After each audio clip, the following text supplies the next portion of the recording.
Karir di peternakan kambing ini dulu nggak banyak, 3 ekor. Untuk sementara ini 30 ekoran lah. Kalau program kedepannya ya nambah lagi lah. Prinsip saya selagi masih muda, masih kuat badannya, untuk apa kita tidak berkarya.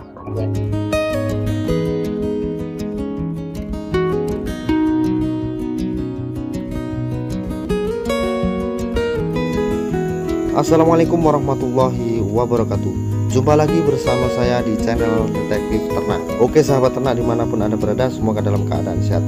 Kali ini saya berada di sebuah peternakan kambing. Mari kita gali informasinya bersama narasumber. Semoga video ini bermanfaat melalui kisah-kisah yang diangkat oleh Mas Akbar. Bagaimana prosesnya dan hasilnya seperti apa, mari kita langsung ngobrol bersama beliau. Ya, perkenalkan, nama saya Akbar Aprianto. Alamat selengkap saya Desa Purwotani, Kecamatan Jatiagung, Kabupaten Lampung Timur. Tepatnya di Lampung Selatan. Oh, masih di Lampung Selatan. Loh, tapi kok ada Lampung Selatan dan Lampung Timur? Itu gimana ceritanya sih, Mas? Ya, kalau Lampung Timur kan sebelah sana, kalau sini Lampung Selatan. Oke, Mas Akbar. Coba sampai ceritakan, Mas, kisah awal sampai ternak kambing. Prosesnya seperti apa? Awalnya berapa? Monggo, sampai ceritakan, Mas. Ya, perjalanan saya sebenarnya dulu itu saya dari kecil itu udah dididik sama bapak saya. Dulu bapak saya itu dari kecil udah membekali saya. Saya yaitu di peternakan ini. Ya, tapi dulu bapak saya itu di sapi, terus lama-kelamaan tergugah untuk ke yang lebih kecil. Di kambing ini, taruh kambing. Tapi sapi tetap masih jalan. Waktu dulu masih ikut bapak kan, masih bujang. Sekarang sudah beranjak dewasa, ingin berkeluarga sendiri lah, cari inspirasi sendiri taruhlah, tapi masih bimbingan. Karir di peternakan kambing ini dulu nggak banyak, Mas, 3 ekor, itu pun cuman laki-laki. Temen jantan itu masuk nanti bongkar haji katanya. Cobalah aku ke jantan dulu kan, 3 ekor, begitu saya jual 3 ekor itu waktu dulu kalau nggak salah laku 5.500 kalau nggak salah. Itu terus saya pikir-pikir kalau uang segitu dicariin bahan lagi kan nggak dapet. Nah, terus saya betina, itu pun masih bimbingan dari orang tua, tambahin modal sedikit-sedikit dari orang tua, dapatlah kalau nggak salah dulu itu 5 ekor, yang 2 babon, yang 2 anakan, dan yang 1 itu udah laki-laki agak kecil kayak gitu. Itulah awal karir saya. Sampai ya seginilah akhirnya. Proses berapa tahun itu, Mas? Proses saya ini sekitar hampir 3 tahun, tapi ini udah banyak yang ngejek aku jual. Jadi kalau temen-temen itu kalau main ke sini ada yang agak bagus kayak gitu, minta sih buat bibitan kan nggak enak, aku kasih. Ya kalau untuk penjualan ya alhamdulillah lah. Kalau sedikit-sedikit masih ada yang nyariin, karena yaitu yang kita utamakan sampel laki-lakinya. Kalau yang sampel jantannya bagus kan anakannya bagus-bagus juga. Kalau pribadi saya emang pacek. Kalau pribadi saya untuk satu pejantan itu bisa menghamili berapa indukan, Mas, yang sampai kelola ini selama ini, Mas? Kalau yang saya terapkan di kandang saya ini udah hampir 2 tahun ikut saya ini, cuman 1 ini tuh sekitar, kalau sekarang yang udah produksi sekitar 11, itu yang udah produksi di kandang saya, belum yang di luar tetangga kayak gitu. Kalau pribadi saya yang penting nggak ketang setengah bulan pisan, 1 bulan pisan, itu kalau saya kasih jamu kunir sama gula merah itu udah cukup kalau saya. Ini, Mas, kenapa sampai kok memilih ternak kambing kok nggak sapi seperti bapak dulu, Mas, yang dilakukan bapak dulu, Mas? Dulu sih sempat mengarah ke sapi, tapi ya itu dulu kan udah bawa ini ke sini kan. Dulu saya di Lampung Timur pindah ke Lampung Selatan. Dulu itu bawa kambing dari Lampung Timur ke Lampung Selatan. Itu kata saya, Pak, aku nggak mau ini melihara kambing tapi sama sapi, kata bapak. Tapi bapak bilang kalau mau kambing aja, nggak usah sapi sama kambing, nanti kamu capek, katanya, nggak boleh 2, nanti ada yang kalah katanya kan. Kalau orang Jawa itu kayak gitu kan katanya. Tapi sebenarnya ya bukan masalah kayak mana-mana sih, yang jelas capeknya itu. Kalau kendalanya Alhamdulillah dulu itu masih pertama-pertama mengelola peternakan ini dari kandang, Pak. Dulu kandang saya kayak gini, adep-adep tangkep gitu. Tapi lama-kelamaan saya perhatikan kok yang sebelah sana itu kayak kata orang Jawanya itu kalah. Seperti ada yang kalau lahiran nggak anaknya mati kayak gitu. Nah setelah saya tanya-tanya ke teman-teman, katanya coba dirubah pola kandangnya. Saya rubah kayak gini. Ya alhamdulillah kalau sekarang udah nggak ada kendala.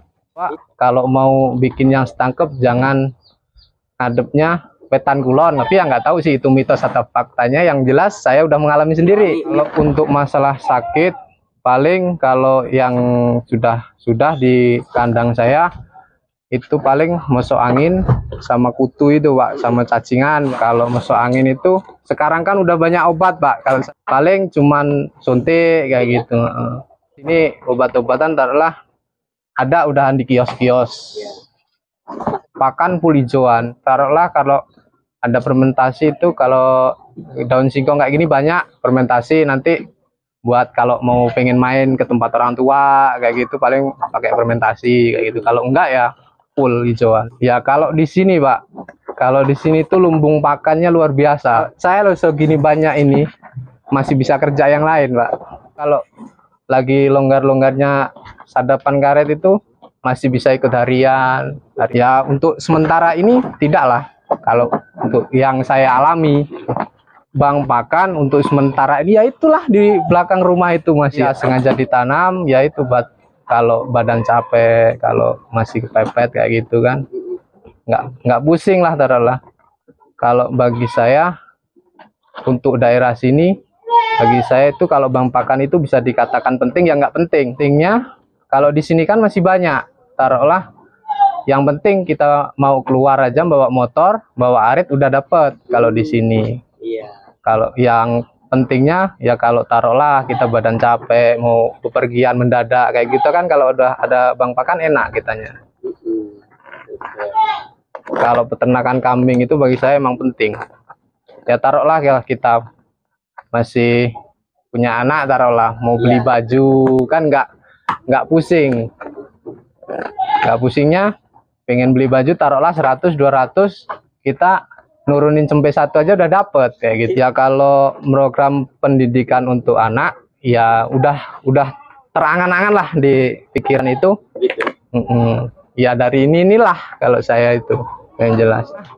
Masalahnya kalau peternakan itu tidak ada kendala sama sekali. Itu tergantung ke orangnya. Kalau kita punya keniatan, seberapa banyak peternakan kita pasti kita maju.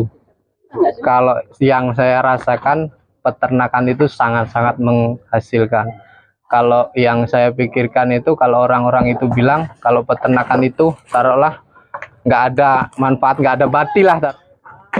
Yang itu yang dia katakan kayak gitu, kalau saya mikirnya dia itu mau buka peternakan, bikin peternakan ini yang dia pikirkan batinya, bukan rasa cintanya. Kalau saya peternakan ini saya landasi cinta, saya landasi hobi. Jadi taruhlah kayak mana kita hasilnya, nanti kan kita yang ngambil sendiri. Selama ini yang saya alami untuk peternakan itu sangat membantu. Taruhlah ya itulah yang saya bilang tadi. Taruhlah kalau jual cempe 1 buat beli beras, buat beli makan itu kan nggak terlalu kebanyakan, kayak itu. Mas ada nggak masukan untuk teman-teman pemula nih, gimana sih harus memulai peternakan ini agar nggak jadi pemalas dan sibuk cari kerja? Karena kan ini bisa diprogram untuk itu, Mas ya? Iya. Ada nggak masukannya? Kalau masukannya saya buat kepada teman-teman, yang penting kalau mau ke usaha peternakan itu, yang pertama itu dilandasi dengan cinta. Yang kedua hobi. Kalau kita udah cinta, kita udah hobi, taruhlah peternakan ini, hewan ini yang aku rasakan itu kayak keluarga. Jadi kayak manapun dia udah terasa di hati kayak gitu kan. Tetap ada perasaan. Taruhlah dia belum makan, kita belum nyali rumput, nanti belum makan kayak mana gitu kan, udah kita pikirkan. Kalau udah dilandasi cinta sama hobi itu. Kalau untuk sementara ini kan di sini masih luar biasa lumbung pakan. Kadang saya kasih itu 3 kali sehari, kadang 2 kali, nggak mesti, nggak tergantung sayanya. Kadang kan kalau di rumah itu ya itu ada pakan kasih makan, ada pakan kasih makan. Tapi kalau waktu kerja kan paling cuma istri yang ngasih makan, yang bersihin kayak gitu kan. Paling cuma 2 kali, pagi sama sore kayak gitu. Ya kalau triknya saya itu yang jelas akan punya ladang sedikit sih. Itu jangan sampai nunggu banyak. Jadi kalau udah agak banyak kayak gitu dikarungin bawa ke ladang, karungin bawa ke ladang, kohenya. Jadi nggak berserakan di mana-mana kayak gitu kan. Oh, di sini nggak dijual Mas ya? Alhamdulillah untuk sementara ini udah berapa tahun peternakan ini baru jual kayaknya, kalau nggak salah itu baru 1 kali jual itu. Sayang Pak, Dimanfaatkan sendiri ya? dimanfaatkan sendiri. Taruhlah yang nggak punya aja beli, kita punya kalau nggak dimanfaatkan kayak gitu kan. Untuk sementara ini kalau nggak salah itu sekitar 30 ekoran lah kalau nggak salah. Ada program kedepannya? Kalau program kedepannya ada, paling nanti kalau udah terbeli mesin chopper, insya Allah kalau program kedepannya ya nambah lagi lah, nambah kandang lagi. Kalau masalahnya prinsip saya selagi masih muda, masih kuat badannya, untuk apa kita tidak berkarya. Sekitar kurang lebih 3 tahun, kurang lebih kayaknya. Kalau udah 2 tahun udah lebih kayaknya. Ya, kurun waktu 3 tahun sudah berapa juta pencapaian Mas? Kalau untuk masalah berapa jutanya, kalau yang jelas udah banyak. Banyaknya yaitu masalahnya, taruhlah saya ini bisa dikatakan manten anyar lah Pak. Manten anyar. Bisa dikatakan anak masih kecil kan, kebutuhan masih banyak, taruhlah tabungan juga belum seberapa, yaitu buat kehidupan sehari-hari, buat anak, buat beli baju, buat makan kan, taruhlah ya cuman inilah Pak, sama nyadap karet itu. Iya. Kalau untuk dihitung berapa jutanya selama sekian tahun itu banyak yang jelas. Waktu kalau taruhlah badan lagi nggak enak jual 1 kayak gitu kan udah nggak kehitung lagi Pak. Mas, jadi triknya itu kita jualnya nggak total Mas ya? Kalau untuk selama ini yang saya alami yaitu tergantung kebutuhan saya. Kalau saya selagi belum butuh, masih kuat ngarit, kalau saya belum kejual. Prinsip saya. Sebenarnya berapa sih Mas kapasitas kita kalau untuk samben seperti ini Mas? Ya kalau untuk samben kayak gini, saya aja sambennya sekitar itu 30 ekor itu belum kewalahan kalau saya, belum. Masalahnya itu di sini tuh bang pakannya sangat banyak. Kalau kita tidak lari ke peternakan, sangatlah rugi.